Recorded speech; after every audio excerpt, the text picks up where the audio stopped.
tenerlos en otra plática increíble. Le agradecemos a ESH México por ser parte de esta iniciativa, por unirse a esta causa y poder hacer posible esta plática y la que tenemos la semana que entra con Rabbi también.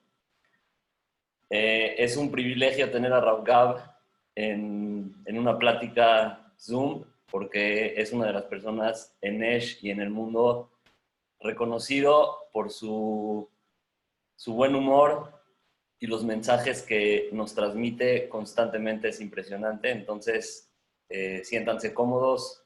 Vamos a tener una sesión pequeña de preguntas y respuestas al final de la clase.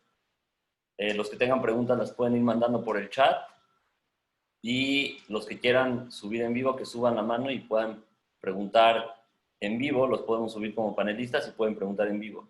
Entonces, agradecerle a todos los organizadores, Chava, Isaac, Fito y ESH México, Shevet Tajim, por esta organización y por poder hacer posible esta plática que vamos a tener con Rav Gav. Thank you, Rav Gav, for having your time and spending time with us. It's a pleasure to have you here virtually and hopefully live in Mexico. And I know your joke that a lot of people tell you often that you have to come to Mexico, and that was not possible in the last years, but here we have you. We have you virtually, and it's a pleasure to have you and to listen from you and have fun and get inspired. So thank you so much. And I can see from your face what you're going to say. Okay, thank you so much. They'd kill me if I show them, but I have some kids over here. I muted myself because they were laughing very hard in your introduction, either because they understood you or they very much didn't understand you. One of the two. Okay. Anyway, I want to welcome everybody. Such an honor and a privilege to have made it to Mexico. It is quite miraculous that Salvador, was able to get this going. I don't know what you call him, but I call him Yoshua. But Yoshua can get this going and create where you could have people coming together. 79 people. That's unbelievable. Every neshama is powerful. I mean, 79 people hanging out with us tonight. It's quite incredible. Listen, I don't like to show off, but welcome to my home. At least this is my Zoom home. Sometimes I like to go to my home in the Bahamas, just for a little bit. But for now, we'll hang out in this one. So anyway, thank all y'all for coming tonight.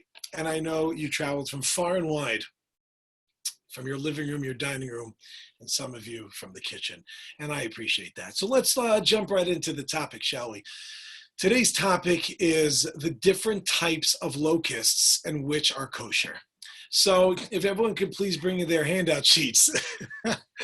Yeah, some of you are a little bit, ¿qué? What? Would you talk about today? Anyway, so really today's topic is about connecting with oneself, connecting with others, and connecting con Creador del Mundo, con Dios, con the Almighty, with Hashem himself.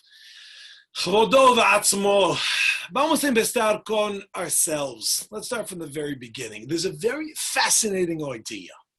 And that is that, listen, Moshe, you're going to have to do some translating. People need it.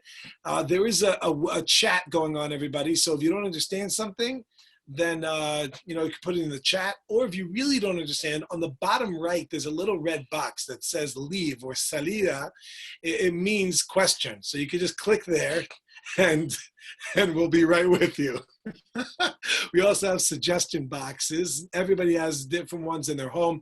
They're usually round bins. You just put it in there and hopefully we'll help you out. So it's very interesting to note that the very nature of this thing called Judaism, I wish I could say it, Judaismo, is that how you say it? Judaismo? Something like that? What is that, a clap? What is that? I don't know what that means. But anyway, was that Spanish? Anyway, so this thing called Judaism, that I got to tell I'm distracted by something. There's somebody wrote me a message once from Mexico or from one of you Spanish speaking places. And I was so confused because, I wrote, it was a back and forth. And at the end, they wrote to me, Shkoj. And when, I don't know, maybe that's some sort of Spanish greeting or something, what is scotch, but I didn't, it took me a while to realize that your J is a ches. Anyway, but the point is that Judaismo, thank you, Carlos, gracias. So anyway, this is that's a great name, Carlos. I love that name. Anyway, the point is that this thing called Judaismo, because you got a little Judaismo, is it's a beautiful thing, but it's interesting to note that a lot of times, especially if you speak to someone who grew up in a home which wasn't so connected to Judaism, you have people that grow up in all different types of homes. So if, let's say someone didn't grow up so much connected with Judaism, a lot, I don't mean like not connected at all. I mean, maybe culturally connected, right? Culturally connected, culturalmente, whatever you guys would say. I love how you just like li is mente. Anyway, point is that culturally, right, or culturally, that someone grew up in a home with Judaism where, the holidays, got Rosh Hashanah, Yom Kippur, or Kippurim, if you're Sephardi, right? You different stuff going on. Chanukah, where you have, your donuts, Sukkaniot, and Pesach, where you have matzah and things like that. All right, good. So but somebody, let's say, grew up in a home where they weren't necessarily so affiliated with it, and I asked them about Judaism, very often what comes up is a point about character. In other words, like one of the biggest questions, I say top 5 questions I get, and I get relatively frequently, I get questions. I mean, before this whole Corona thing, or as you would say, Corona, or Corona, before this whole Corona thing started. So you give classes in person, right? And people come in and ask questions, and they ask a lot of questions. And one of the recurring questions, one question which comes up a lot, Moshe, you have to tell me I'm going too fast, right? One question which comes up a lot is, isn't it enough just to be a good person? Character development, and okay, so maybe I don't do Shabbat, and maybe I don't do Kashrut, and maybe I don't do, but I'm a good person. That's like one of the points that comes up. It's interesting to note that there's something called mitzvot. And if you look through the mitzvot, we know that the Torah, right, or as you say, the Bible, right, the Bible, la Biblia, the Bible itself, if you look in the Torah Kadosha, and we have mitzvot, so we all agree that there's a God, and God gave us the Torah. And by the way, if you don't, that's cool. That's your own thing. It's a different discussion. I'm not right now. I'm not going to prove to you that there is one. I'm coming from the baseline that we understand the fact that there is, right? It's all about the base. I think that's what Megan said, right? It's all about the base, no treble. So no tiene tradición. No tiene, I don't have tradition. Is that what you're saying? You got to unmute yourself. Yeah. She's saying that if there is translation, there is no translation. Oh my goodness, Lulu, I'm so sorry. Lo siento, permiso. But take it up with this guy, Moshe, Anyway, so here's the deal. When a person goes ahead and they understand and say like, well, it's about being a good person or whatever, character development. This is very important to understand something. Is it interesting to know that you realize that when you go ahead and say that it's only about being a good person or about character development, you'd have to note something strange in the Torah. And what's strange in the Torah is the fact that if you look through all the mitzvot, all the, I always get this word wrong, mandamientos, right? So that's not, mandamientos is commandments, is that how you translate it? Mandamientos, like you said. Is that mitzvot? Is that what it is? Right? So mitzvah, you guys are like aserta debrot, mandamientos, right? But the point is that you have the mitzvot, the commandments that we have over here. It's interesting to note that, okay, I'm going to say this in 2 ways because I don't know who's listening. So I'm going to say this in one way for those who understand me will understand this. Hamevin Yovin and the yeshivishers out there that are sitting and steiging the Heilige Teire, and they have a question about the fact that maybe the machlokas we've shown in reference to this. I'm going to tell you, if you rova deos, it's not true. Okay, if you didn't understand any of that, that's totally fine. If you understood it, you understood it. Now, what I'm pointing out is like this. According to most commentaries, None of the mitzvot have to do with character development. None of them. None of them. You have do this, don't do that. Do this, don't do that. Right? So basically that's what we have over here. And we have essentially the idea of keep Shabbat, don't eat something not kosher. Eat kosher, put on tefillin, don't kill. Okay, that sounds good. Like sounds a little bit commanded, like the character, but not really. If you want to fulfill the commandment of don't kill, just don't kill. You don't have to necessarily change your character. Isn't it interesting to note that out of all the mitzvot, according to most commentaries, out of all the mitzvot, none of them deal, or let's make it simple, very few of them deal with character development. And the question is, ¿por qué? Or for those French people that snuck in, pourquoi? Or for those Arabic and Russian people, why?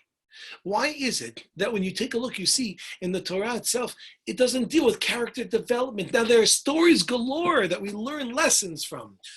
We learn a lot of lessons from this story of the Shvatim, of the tribes, and the stories of the Imaot and the Avot, and of the stories of the mothers and the fathers and everything. Yes, we learn a lot of stories that teach us concepts, and that's true. But the mitzvot themselves, the mandamientos, which is actually the basis, the base, the baso of the Torah itself, doesn't have that as its base, character development. And the question is why? So this question was asked a long, long time ago. I can't remember because it's well before me. Someone by the name of Rav Chaim Vital. Rav Chaim Vital was a great, great sage. He lived in the 1500s. And he said the following idea. He explains, do you know why the Torah, if you look in the Torah, you will not find that it has rules of character development? Because, now I don't know what you guys say in Mexico. I know that in America, I grew up in a world where they said this a lot. Because derech eretz, who can finish that sentence? You have the chat over there. Finish the sentence. Derech eretz. Come on. Oh, very good. Very good. Daniela and Carlos. Educación, Cámara Torah. Right? So I'm looking for this. Not you're translating, Carlos, but I'm saying like not education, educación, but what's the end of the sentence? Is Derech Eretz Kadma LaTorah, which means that Derech Eretz, the way of the land. Now, people translate that very differently, depending on really how they want it to be translated. But it can either mean work. That's what a lot of people like to say. Work comes before, etc. But really, Derech Eretz, the way of the land, what it means in this way, it's like, come on, have a little Derech Eretz. In other words, behave properly. Character development is kadma la Torah. It is antes la Torah. It's before we come to the Torah itself. Is we have derech eretz, we have character development, we have midot. We have to learn how to be able to really have someone who's a bal midot. Now let's understand, what does that mean? What that means is that it's a fascinating idea to really understand here. That derech eretz kadma la Torah, and that the concept of character development becomes before the Torah itself. Start with the first thing is ben adam la'atzmo. That means between persona y persona, right? But we're not talking about between man and his friend, but la'atzmo means himself. Como se dice en español? Between man and himself, between a person and themselves, right? Now what it has to be is that's the first thing. I have to develop as a person. The reason why there's no character developed or very minimal is because it's a prerequisite. Before we even look at the Torah as something that we have to be doing, so to speak, is we have to develop into something that can actually do it. That's what we call in Hebrew a kli. A kli means a vessel or a utensil. We have to make ourselves into a vessel, a kli, that can actually receive the Torah. Now, I'll tell you something really, really incredible. Right? This is just to understand. And I'm actually a little bit happy because my kids are in the room, two of them, but one of them just left. And I'm happy he left because I want to tell you something. But I'm nervous to tell him, but I want to tell you something. There's something amazing. You ever stop and think for a moment why it is that the following concept, why it is, Shlomo, could you give me water, please? Get a good water. Yeah. Okay. He walked back in, so he sent them away. And does ever wonder something that and if you don't have that cleat, we're gonna get to in a second. Ever wonder when is somebody have to do a mitzvah? At what age? Does a girl have to start doing mitzvot, and does a boy have to start doing mitzvot? Hit it in the chat. A girl starts at what age? A boy starts at what age? Good. 12 and 13. 20 is a very good answer also, but that's connected to something else. That's a next step. It's a next step. But really, there's a few different categories. There's the age of 6, which is approximate, where we start doing chinuch. We start educating, right? Now, 3 is also a good number. 3 is when we do sometimes an upshurin or a chalakah, they call it, that we start getting them involved. Really, from the time your child is born, you're exposing them to your culture and to your ideas of life. And as they grow, you give them more and more. But in terms of chiyuv and mitzvot, when they're obligated, it's 12 and 13. Before the age of 12 for a girl, before the age of 13 for a boy, they're not actually commanded to keep the mitzvot. The commandment only starts at bar or bat mitzvah. Now, unfortunately, some people that grew up in a home where they didn't learn this concept, they look at bar mitzvah like a graduation. It's like you get the bat mitzvah, finished. I never have to do anything again. Bar mitzvah, I'll read from the Torah and I can learn and then I'm done. My friends, it's actually just the opposite. You don't have to do anything until 12 or 13. At 12 and 13, girl and boy, that's when the mitzvot begin. Now, that doesn't mean not to do it earlier. Of course, we do it earlier, but it's all training. Why? Why wait till 12 or 13 years old? The answer is because in order for one to be able to actually do the mitzvot, to be able to do them, we have to make ourselves into a kli, into a vessel, into like a kopa, into like a cup. I wish I had one with me to show you. Hold on 1 second. Abara kedabra. Abara kedabra. No, not a cup. Okay, hold on. Abara kedabra. No. Okay. Hocus pocus. A cup. Like a cup right over here. You have a kli, and you want to go ahead, and you want to now put something into this kli. You have to first have a kli to put something in. So you see, in this water over here, in la copa, see, yo tengo agua. Yo tengo agua en la copa ahora. See, and if I want, yo quiero agua, no necesito copa. Sin copa, sin agua. So if you go ahead, and a person from until 12 or 13, it's all about developing. It's about developing. It's about growth. It's about becoming that when you hit the age of 3 years old, we begin at 6, at 7, at 8, at 12, at 13. Then 20 is another step, which is another talk. But the point is that then we start to get to a point where we can now go ahead and start to begin to keep the Torah itself. But we have to make ourselves into a vessel. Give me a second. I don't want to spill this water everywhere.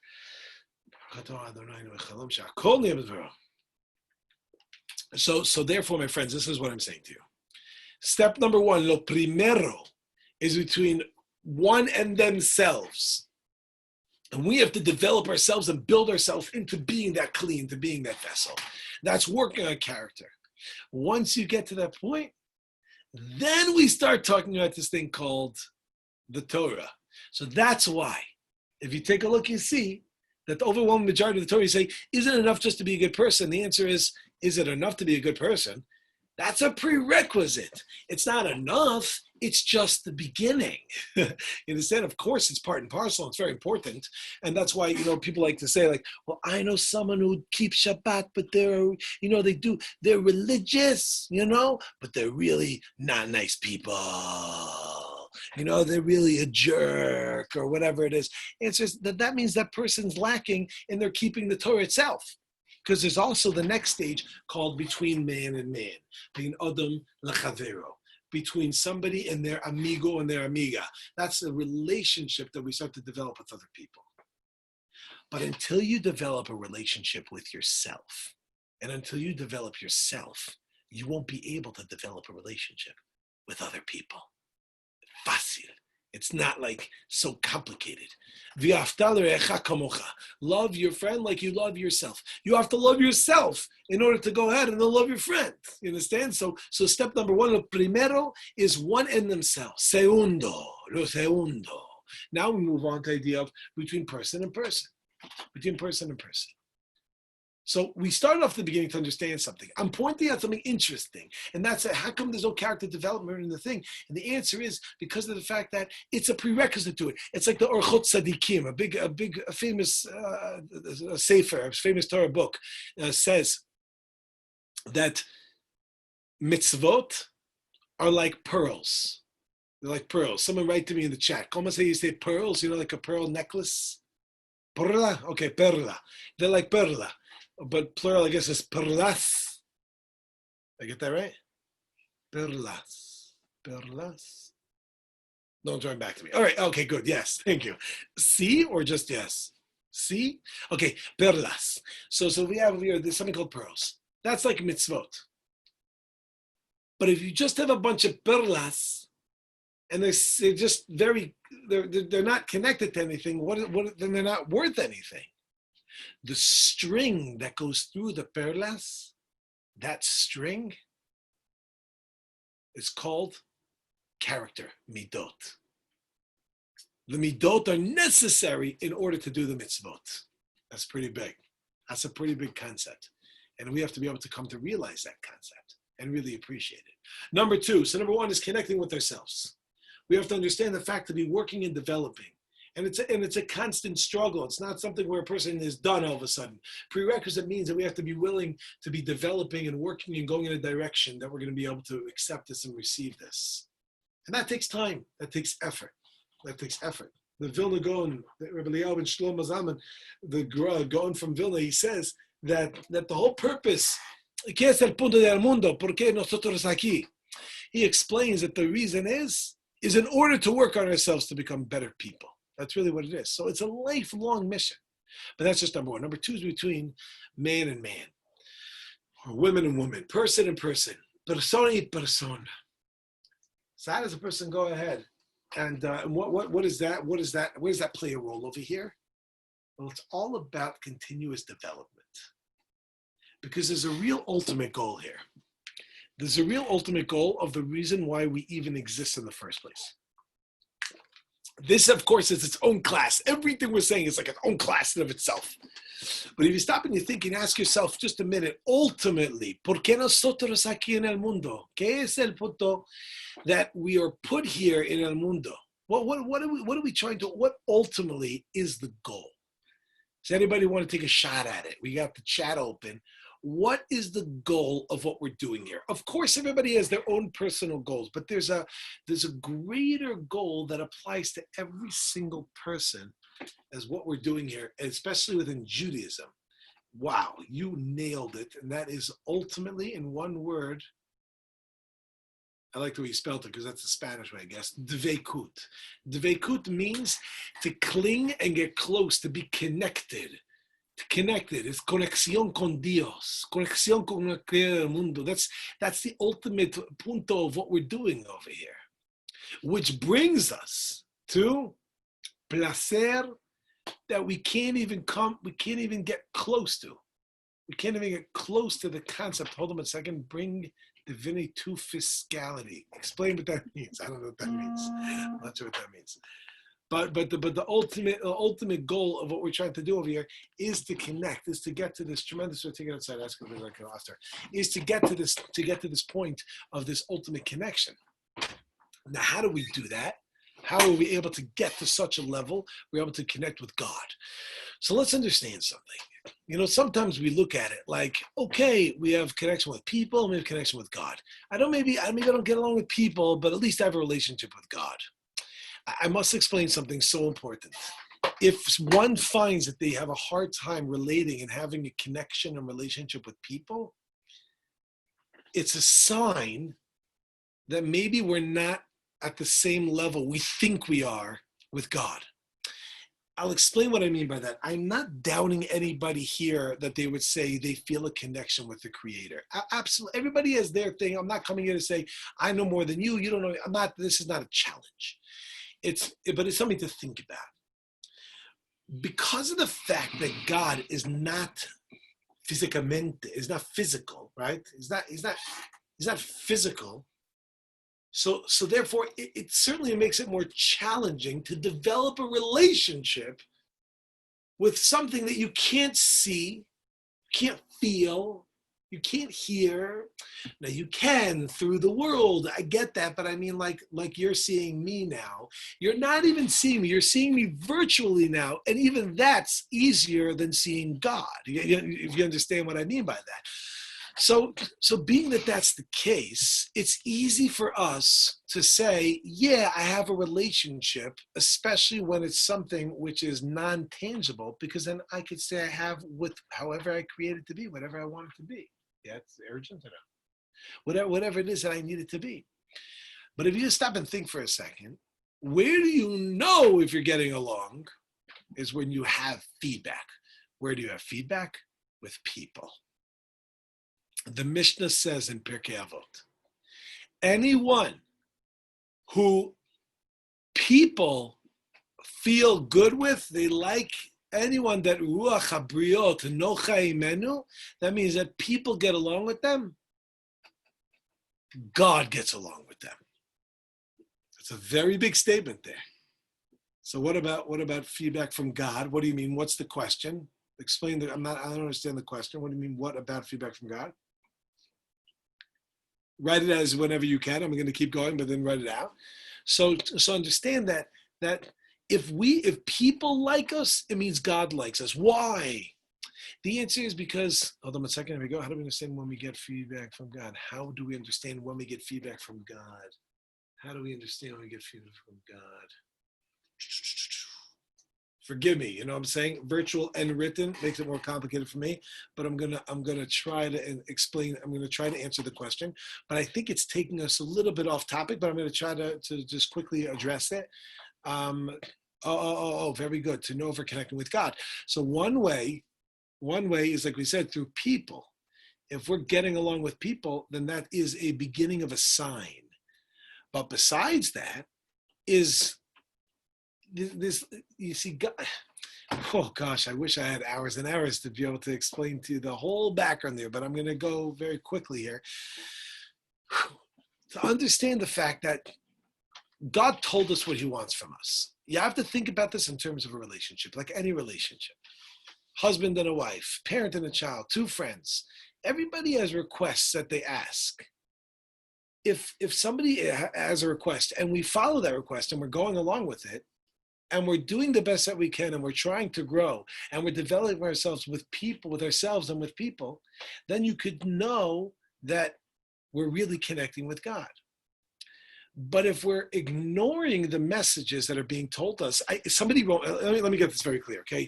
I don't know how long we have here. Forgive me if I'm just going here. Moshe, forgive me. I don't know timing here. I'm just gonna go with this. Let me explain something.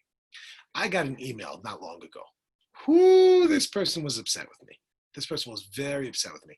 And I really don't know why, because they never told me. They said to me, they did allude to something that I had said. I wrote back to them. I said, please tell me what you're talking about. Show me a clip. Explain what's bothering you. Let's talk about it.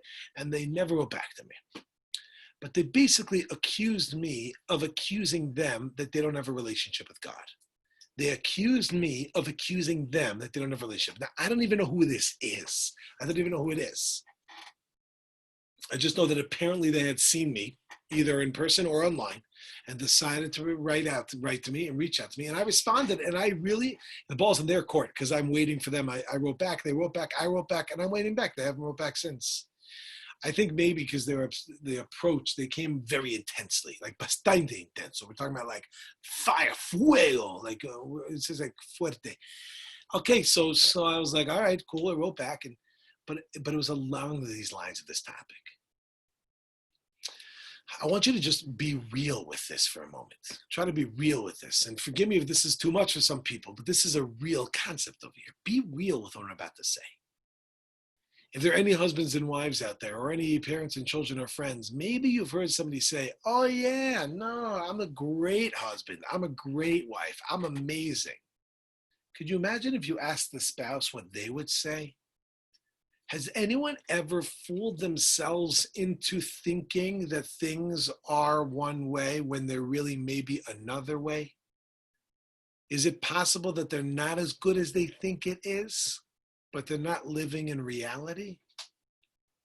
Is that possible? I think the answer is sure, it's absolutely possible. Question is, do they ever challenge it or ask themselves it? So someone says, I have a relationship with my spouse.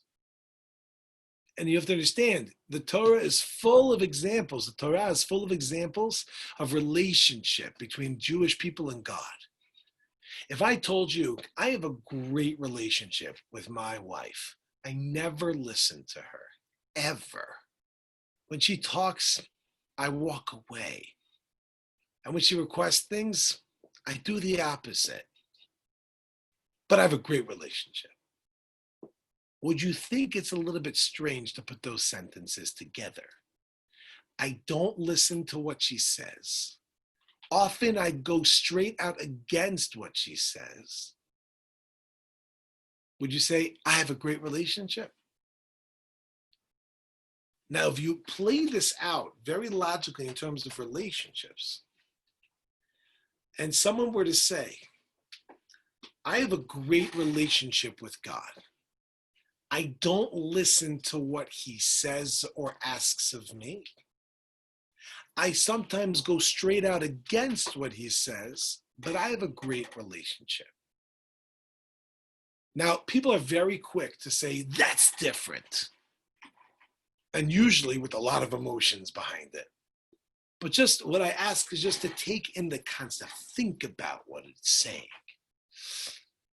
How do we know if we're really developing a relationship with God? Do we develop our relationships with people and take our relationships seriously? Hear what the people have to say around us, take it into account, and really care about it. Do we go ahead and actually do these things? If we do, great. So then we're developing, and then we could say our relationship with God is connected from this, because really, the people around us are essentially training ground. Of course, it's a real relationship, but it's also training ground for a relationship with God, being that he's not physical. So if we put these all together, we have three different categories. It's between us and ourselves, between us and our fellow men and women around us, and then between us and God. And it all is going in one direction. The ultimate goal is, like Daniela said, devekut. That is to have a connection and a deep relationship with Hashem, with God. But the steps that need to be done to get there are developing ourselves as individuals. Lo segundo, developing con mi amigos y mi amigas en el mundo, everyone around the world. And la tercera is then with con Dios, but it has to be done in steps. If we skip the steps, then what ends up happening is that maybe we're not really developing as real as we think, and maybe we're not living in realidad, but rather we're living in the world of what we want it to be, and we are the focus and center, push it close, as opposed to God himself being the focus and center. Hold on a second. Okay, so fine. Yeah, that's it. Moshe, we're going to open it up right now. Let me just quickly do a recap, everything we said, bring it all together, and then we'll open it up to the concept. Oh, very good. Yes. Love your fellow like you love yourself. Ani Hashem, I am God. Once you do that, it develops to that relationship. I mean, there's a lot more to this. I don't want to make it too technical with all the different verses and the Talmudic passages, but there's many stuff to be able to back up everything I said earlier. Let's try to back it up. Here we go. This is going to be a little bit rapido, but if you know who I am, you'll understand. If not, you're not going to know what I'm talking about. But don't worry, 2 minutos y después preguntas. Okay, vamos a empezar ahora. We're going to start from the very beginning. Otra vez, pero muy rápido. So we start from the very beginning of the concept of understanding what happens. In fact, it's very interesting. In fact, we have no character development mentioned in the Torah at all. ¿Por qué? Why is we don't have any development mentioned in the Torah in the first place? The answer is, my friend says, Rav Chaim Vital, 1500, the answer is because it's a Chadma Torah, not Chadma, it's a Kadma, but it comes as Chadma. There it says Kadma Torah, it comes before the Torah itself. Therefore, we go is going to develop ourselves. We have to make ourselves into a kli, into a vessel in order to receive this thing. That's why before antes 12 o 13, no obligaciones, no mandamientos. Porque si mi niño en el cuarto ahora y yo no quiero que él entienda como yo decía ahora, antes 12, antes 13, no oraciones, no mandamientos, pero solamente that we're working in character development y después nosotros tenemos mandamientos. I hope everyone understood and I hope that was clear. Anyway, so before that, after that, we go, then we start the concept between us and ourselves, then we develop después, we get the concept of what después, then we get to the concept of what the relationship between me, yo amigo, yo amiga, as a person. Why? Because then that leads us in conexión con el mundo, de conexión con Dios. That, my friends, is what we have over here, is the purpose of what we're trying to develop. So, lo primero, I have to work on myself, develop me. Lo segundo, I have to then develop me and my friend, which then leads me directly, those two together, into the relationship between me and God. And that, my friends, when we start thinking, what does a person want? Oh, they're interested in me hearing what they have to say and growing from that. What does God want? Oh, he's interested in me hearing what he has to say and maybe following that. And then once we do that, it's almost an automatic connection that starts to flow from up. We have the shefa and the bracha. Okay, ahora preguntas. We have Moshe is going to be our translator for those that are saying, Moshe, okay? Great.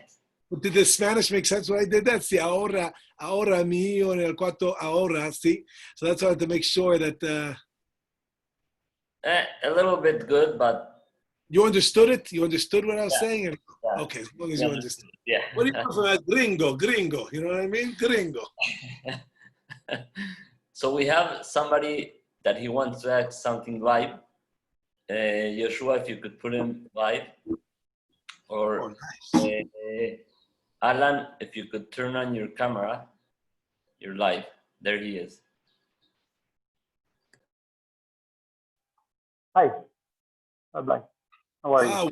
Welcome, bienvenido. Thank you for the talk. It was me asking you about the feedback, and I understand with the character, when you're building character, you have to concentrate on yourself before you concentrate on your relationship with someone else, and eventually with the relationship with God. But when you mention that we can know about our relationship with God through the relationships we have with one another, my question is, there's so many others, right? So many other people, right? We have our inner circle, we have our family, we have a friend, and then you have all the rest of the people. So it's so common when we relate with the rest of the world, that outer circle, and we are saints and we are wonderful. But then we come home and we are grumpy and we're tired, and that real part of you comes out. So in that context is my question, right? So who are you, these people that you're referring to that we get feedback from, no? And how... Excellent point. It's such a powerful point. I'm so happy you brought that up. I'm going to repeat it just to make sure that I have clarity and that I said it right. So basically, I think the question is actually twofold. There's a few different points that came out in that question, but one of them that we'll focus on is the question of when we said that the Mishnah said, "Kol sheruach habriot nochei menu," anyone that people are good with him, that we say that hamakom, that means God, that God's good with him. Like where? So who are the people that we're talking about? Are we talking about the people like at work, in the street, the bus driver? Are we talking about the, whatever it may be, there's someone at the store, at the clerk, right? Or are we talking about our family? Are we talking about our kids? Are we talking about our spouse? And, it's so fascinating that you should bring it up, because the one I mentioned before of Chaim Vital, about the idea of character development, he also says in another place that the real judgment of character is between your family members. Because like you just said, it's easy to be able to be nice and good to the outside world, because you know you only have to do it for a certain amount of time until you can finally take your socks off and throw them on the floor, right? And you can't just do that in the street. So the answer is that ultimately, the point comes up at the point of challenge. So what that means is either with family and or with people that are challenging and difficult. In other words, at the moment of challenge, if you get along with someone who's your best friend growing up, essentially you're just getting along with you. There's a reason he's your best friend, because you guys found yourselves to be very similar, generally speaking, and you have very similar outlooks on life, and you grew up together and you went through similar stuff, so you're best friends. That's you loving you. The question is, what happens when someone has a different opinion? Or what happens when someone goes against that? At that moment, the moment of challenge is the moment of reality. And that's the question of, where do you stand at those moments? Does that address it in any way, shape, or form? Well, yes, but for me, the important part is how do we that feeling or that feedback, which is the correct word, of how we're doing in our relationship with God. Because absolutely, when as you say, when you take your socks off, that's the real you. No, that's the real you. So if even if you're tired and you're taking your socks off, if you're rude to your wife and you yell at your children because you're tired and your patience is gone, then that's the real you, and not this, that we call it the light of the street and not the light of home. Right? You shine outside and then you come home and you're this big ogre. But my question is related to just that thermometer of measuring if we're in the right path in our relationship with God.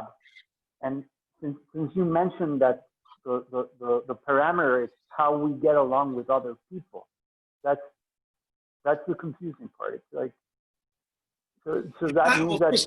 First of all, let me share with you. It's not a vacuum. In other words, we mentioned one point. This doesn't mean that this is the only barometer. This is the only way of seeing it. Of course not, because a person could have a challenge. By the way, you could have a good relationship, but there are things you need to work on. You understand? It doesn't mean. I'm talking about even with God. You know what I'm saying? Like, think with the spouse, right? So even with the spouse, let's say there are things that have to be worked on. It doesn't mean that if there's a point of contention that there's no relationship. It means that there's a point of contention that needs to be developed and worked on. And similarly, when it comes to God, we could have this concept where there's these point of contention in the relationship, but we're working on it and we're growing. So at the end of the day, what we're saying is one barometer is a concept of how we behave over here. There are certainly others as well.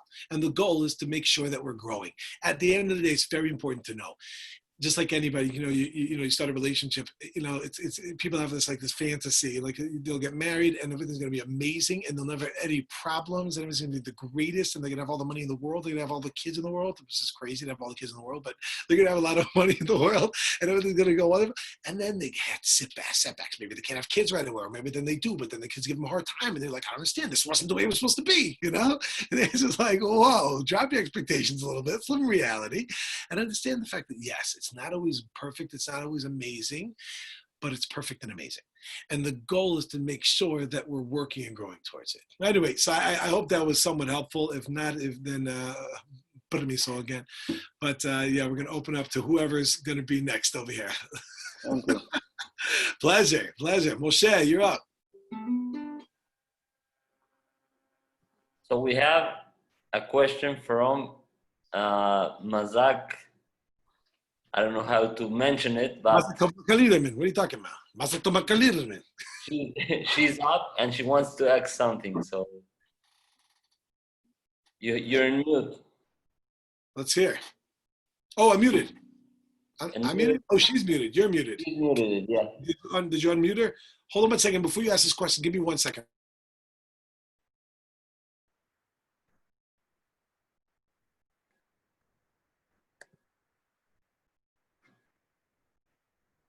Estás en mute, Mazá. Sí. Ya. ¿Qué fue lo que él dijo? Sí, nada más. Yeah. Okay, here you go. A mí no me siguen los audífonos. Ya. Yeah, we hear you. Okay, Gabriel, in Spanish or English? Let's do English. What do you prefer? I'll start with English. Okay. I'm late. I was working, so I want to know what are you speaking about it, because I'm late in the shiurim. That's what I know. In resumen. Okay, so first of all, I think that Moshe recorded it, so you can get the whole thing. Okay. Thank you. I'll tell you the three basic principles for you to know, and it's good to have one here again. The three basic principles we're talking about is connecting with ourselves. That's developing, character development, working on that. Moving forward with them, working it out to other people. And when a person works on the development with them and other people, that gives you a sign of how to develop a relationship with something which is not physical, something which is not tangible, being God. That's the basic summary of it. But again, Moshe is going to give you a VIP ability to see it, I think. Okay. I send my number. Okay? Yeah, please, and we'll send it to you. Gab, we have Joseph Atia. He wants to ask something live. He's on the screen. Hello, Rabbi. Well, I know you. Question is, yes, from the yeshiva. How you doing? Yeah. Good. My question is, what's first and what's the last thing? Like my relationship with me, with myself, and then my relationship with others, and then with God, or how is the how you put in numbers, you know? What's the order? What's the order is the question, right? Yes. Okay, the answer is that the answer is it's a little bit of a mix here. On the one hand, it's irbuvia. It's all three of them constantly happening, right? We're developing all these things all the time. It doesn't mean that we have to only be doing one and not the other. But if it's done properly, and I'm not saying it always is done properly, but if it's done properly, then the ideal thing is you first start with ben adam la'atzmo. That means number one is one in themselves. And that's why you see it even naturally in the development of a child. A little baby, their entire focus is about themselves. Me, mine, yo quiero. I don't know if you guys say that, but right, yo quiero Taco Bell, whatever, no kasher. Right, but the point is, it's all about like me. It's all about me getting and me developing me, whatever. But I'll tell you something. It's important to understand that step one is about the me. After that, you look at a kid. Kids then start to grow up a little bit, and then they start to realize, oh, there's other people. Oh, I should give to them. Oh, I should develop with them. Oh, I should whatever. Only then do we come to the understanding of the fact that there's something called a God. So if you're asking what's the order is that you really can't get to step 2 and step 3 unless you have step 1. Step 1, lo primero, is yourself. It doesn't mean be a selfish son of a gun. But it means that you should be a person who's working on yourself in order to give to someone else. Because if you don't work on yourself, you won't be able to give to someone else because you're not developed. Does that make sense what I just said? Yes, but the second one, like... The second one then comes in after I've worked on myself. Now I can extend myself into mi amigo Joseph. Right? That's like that. Now I can go beyond myself. Now, really, if we did it properly, you're not even outside of me. You become part of me. We're close. We're connected. And it's just you're an extension of me. That's really getting Kabbalistic with the idea. The Ari says that we're really all one goof, that we're spread out, etc., but we're really all connected to each other. So one who's able to go out and get that point of like, oh, wow, I'm getting beyond myself into someone else. Then you start to see, oh, I can get outside of myself. With something I see, now we go and we're able to now use that as a model to connect it with God. I'll give you one example. Okay, give you one example.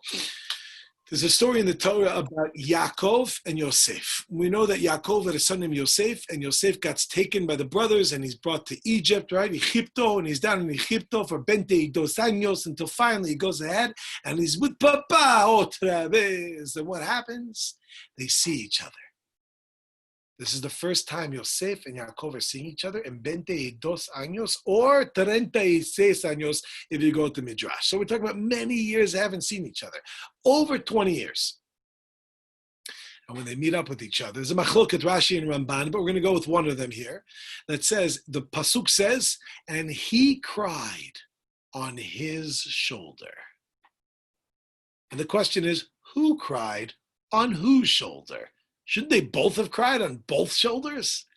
Right? Yosef crying Yaakov, Yaakov crying Yosef, oh, papa, oh, mi niño, right? And they get a thing, they're Italian also, right? Oh, hey, Battalino. And they go out and they go out. Shouldn't they both be crying? Why only one of them? So one of the commentaries say, one of the Mefarshim say, it was Yosef that was crying on Yaakov's shoulder. You know why? Because Yaakov was busy. What was he busy doing? Saying Shema. Saying Shema. Shema Yisrael. Can you imagine? Yosef's like, Daddy. And he goes, Shema Yisrael Hashem Allah. You couldn't have davened Mariv another time? Like Arvit is another minyan. What are you doing, right?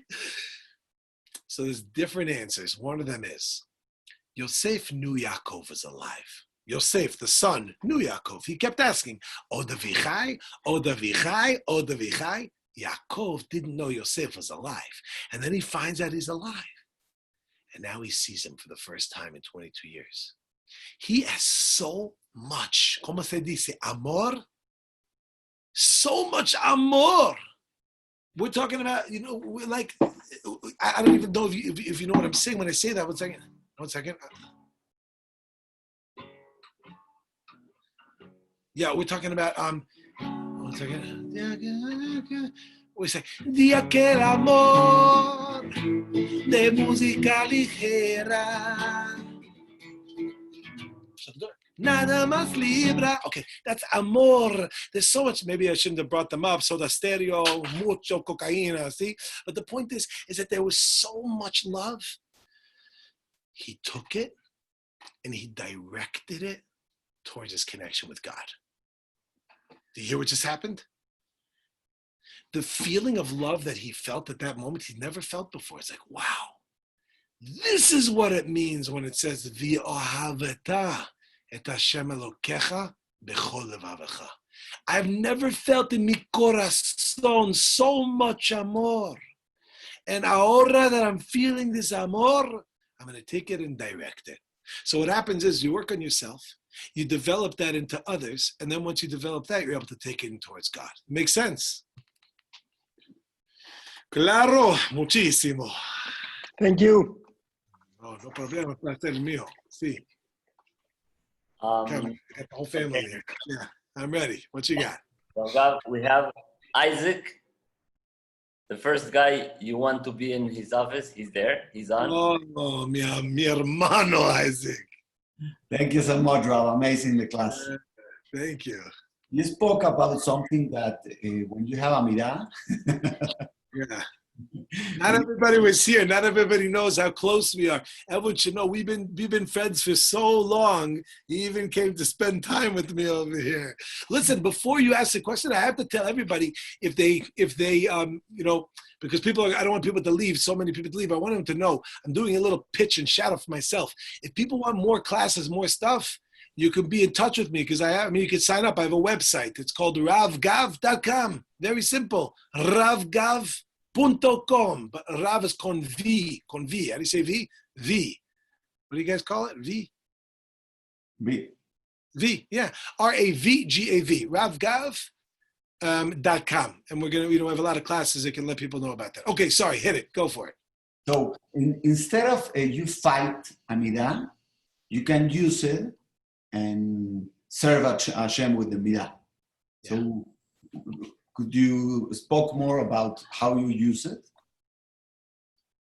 Yeah, okay, that was the question about how to use it, right? So it goes like this. Every midah, there are a few exceptions to this, but they're not even exceptions, but they're exceptional cases that we'd have to talk about particularly. But every midah can be used for the service of God, every single one of them. The question is, in what context? Under what circumstance do we go ahead and do we use them? For the most part, the point of what we're meant to be doing, shvirot, the way the Gra says it is shvirot hamidot, to lishbor, to break your character. What that means is that not that the character is in control of you, but that you are in control of the character. So what we have is there's two things going on. One is that we could use every midah. We can take it and we could direct it. But before you take and direct the midah, you have to be the one who's in control and not let it be controlling you. So what that means is if there's part of you that there's this negativity that's there, that's really, really challenging, then we have to look at it and say, okay, how do I break this? How do I not be an angry person? How do I not be a jealous person? Now, does that mean that there's no place for anger? Does it mean there's no place for jealousy? No, there is a place for both of those, but it needs its own discussion. But the first step is to know that it can't be that it controls you. Now, I don't know if I answered your question at all. Are we on the same page? But do you fight with the midah, or you take the midah and make it like something that will help? It's a really good question. Rabbi Yisrael Salanter was a great sage, right? And Rabbi Yisrael Salanter said that he said like this. He said that to go directly against a midah, directly against it, you don't really stand a chance. To go and fight, it's like, you know, if you get thrown in the rink with Floyd Mayweather, you know what I mean? You know who that is, or McGregor. What's the guy's name? McGregor. You know, the MMA fighter, right? You don't stand a chance. You know what it's like? It's like Indiana Jones. It really is the greatest. Indiana Jones did it right. I don't know if you know what. I wrote my email. That's not what I meant to write. 1 second. Yeah, whatever. Both of them work. Anyway, Rabbi Gavdeka. So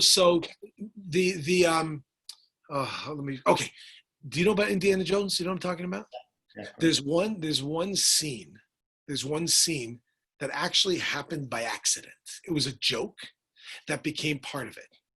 There's a scene when the guy comes and he's like an expert, like knife fighter, or is like or maybe with a whip or something like that, and he starts going like, ha, ha, ha, ha, ha.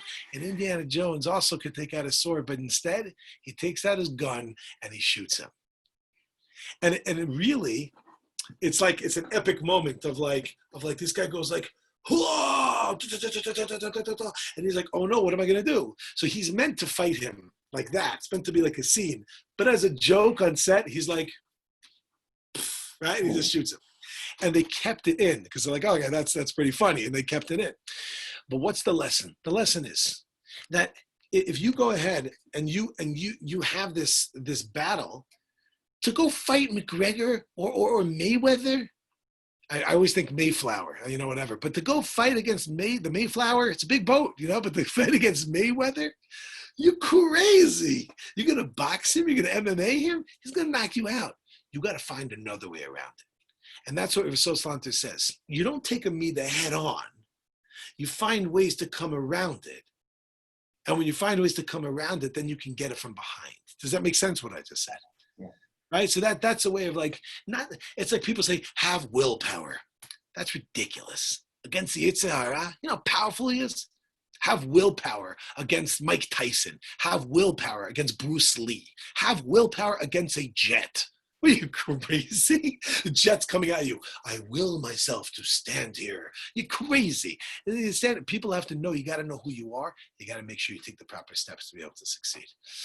Okay, I hope that was good. Moshe, I have time. Yo tengo tiempo por one more question, and I got to bounce out here. I have to give a shiur. But you're welcome to join us on Daf Yomi if anybody wants to come.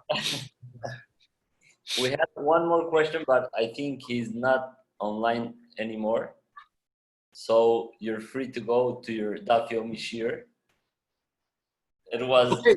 So muchísimo. Thank you so much for the opportunity. And I'm telling everybody out there again, if you want to sign up for other classes, Yeah, I'm using your base to do that. So ravgav@gmail is my email, but it's better just to go to and subscribe at the thing, ravgav.com. I have a website up there, tons of stuff, and we're going to be having a bunch of classes coming up. But I want to thank so much, first Yoshua or Salvador, whatever it goes by, for reaching out to me. And again, if you don't know who he is, everyone should know who he is, but if you don't know who he is, then I'll just show you who he is, right? For reaching out to me and making this a reality, and for H Mexico for joining on, and everyone else that was involved. I don't know the behind the scenes over there, but especially my partner in crime, Harav Moshe, for making sure this is run so smoothly. Thank you. Thank you, Rav Gav. It was amazing. We had a wonderful time and hope to see you soon in more classes. Thank you so much. Después Corona. Gracias. For the corona.